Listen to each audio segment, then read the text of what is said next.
અંગ્રેજીમાં પાના નંબર 22 પર P for parrot લખવાના છે. તો બધા મારી સાથે બોલો, P for parrot. પેરટ એટલે પોપટ. P for pencil.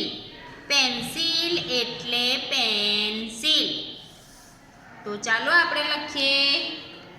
પેરટ એટલે પોપટ. P for parrot. પેરટ એટલે પોપટ. ચાલો, બધાના ટપકા જોડાઈ ગયા ને. હવે આપણે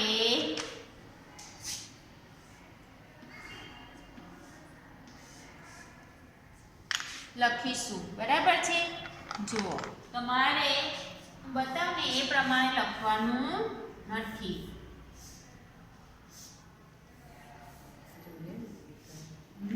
જુઓ, હવે આપણે શું કરવાનું છે? પહેલા એક ઊભી લીટી દોરવાની છે અને આમ અડધું ગોળ કરવાનું છે.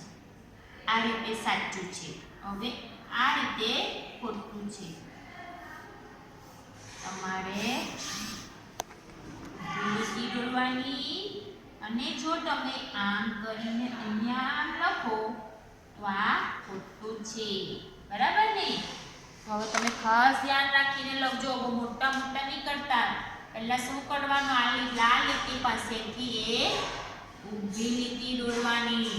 આ ભૂરી લીટીની નીચે આવવું જોઈએ નહીં.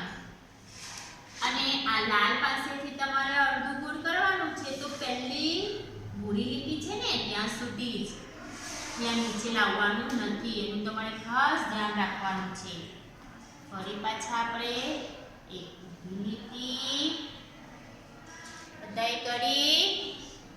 હવે આ લાલ પાસેથી ફરી અડધું ગોળ આ પહેલી પૂરી લીટી સુધી. ખ્યાલ આવી ગયો ને? હા, તો હવે સરસ બધાને આવડી ગયું છે. તો લખજો P for parrot. પેરટ એટલે પોપટ.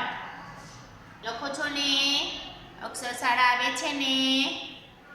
સરસ. જો લીટીનો ખ્યાલ આવી ગયો ને?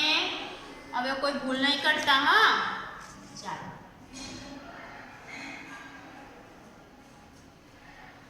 P for parrot. પેરટ એટલે પોપટ. બધા બોલો છો ને? બોલતા પણ જાઓ અને લખતા પણ જાઓ. P for parrot. પેરટ એટલે પોપટ. સરસ. લખાઈ ગયું બધાનું?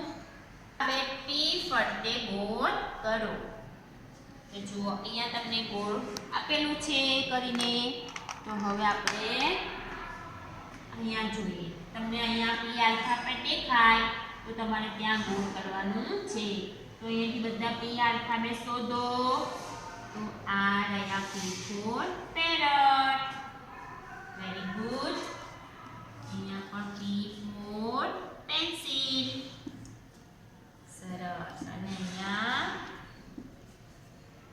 P for parrot. થયા ને ગોળ?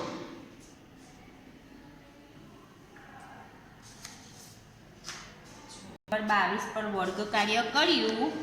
હવે પાના નંબર 23 પર ઘરકામ P for pencil તમારે ઘરે બેસીને કરવાનું છે.